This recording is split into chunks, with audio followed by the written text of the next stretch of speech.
کندانسور هستش. یک عدد کندانسور رو ما میخوایم تعویض بکنیم. تعداد لوله مسیایی که سوراخ شده توش زیاد هست. توی اینجور موارد ببینید ما الان بعضی موارد داریم که کندانسور لوله مسیاش کلا تعویض نمیشه یا ساخته نمیشه. میان چی کار میکنیم؟ چند تا لوله رو کور میکنیم یا تعویض میکنیم. میخوام یه نکته رو با همدیگه ببینیم.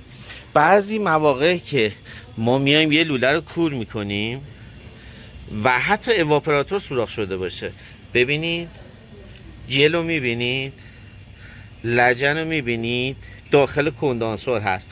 توی کندانسورها میان یه وافل دو تا وافل اینجوری کار میکنن وسط کار.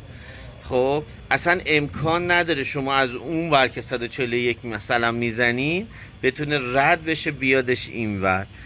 شستن کندانسور یک چالش خیلی مهمه. ببینید لجنا یک چالش خیلی مهمه. آموزش شستنش رو من قبلا گذاشتم فکر میکنم داخل اینترنت، میتونید تو یوتیوب ببینید. کار سختی است. خیلی موارد مجبور میشید دو تا دهنه برش بدید دیواره کندانسوری که قشنگ دسترسی بدید پیدا کنید داخلش که بتونید این لجن رو بکشید بیرون. حتی اگه خشکش بکنید این لجنه داخل کندانسورتون هست، بعد از اون میتونه بیادش به سمت کمپرسورتون. البته تو فیلتر داره یه مقدارشو میگیره، اما آلودگی باز هم به سمت کمپرسور میتونه حرکت بکنه.